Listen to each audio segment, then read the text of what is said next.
আজকেই পরিবারের সবাইকে ডেকে ওয়াজ করে নসিহত করেন যে দেখো সামনের দিনগুলো ভয়ঙ্কর, আমাদের জীবনকে গোছাতে হবে, যা করেছি তওবা করে আল্লাহর কাছে ফিরে আসেন।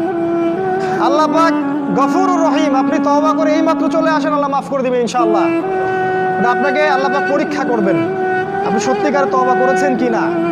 আপনাকে প্রমাণ করতে হবে নামাজের মাধ্যমে, জ্ঞান অর্জনের মাধ্যমে, ভালো কাজের মাধ্যমে, সদকা করার মাধ্যমে। সৎ কাজের আদেশ করবেন, অসৎ কাজে নিষেধ করবেন। আপনি ইসলাম পরিপূর্ণরূপে পালন করার চেষ্টা করেন। কোনো সরকার, কোনো সমাজ নেতা, কোনো রাষ্ট্রনেতা, কোনো পারিবারিক নেতা কেউ আপনার সাথে আপনার কবরে যাবে না। সোজা কথা, আপনাকে আল্লাহর সামনে একাই দাঁড়াতে হবে। কারো পরোয়া করে লাভ নাই, কোনো অজুহাত দিয়েও লাভ নাই।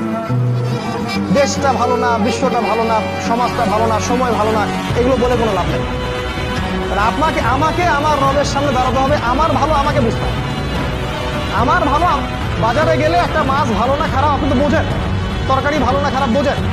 দিনের ব্যাপারে বুঝতে চান না কেন? দিনের ব্যাপারে খালি হুজুরদের শরণাপন্ন কেন হচ্ছে? পড়াশোনা করেন, আমল করেন, আমল বাড়িয়ে দেন।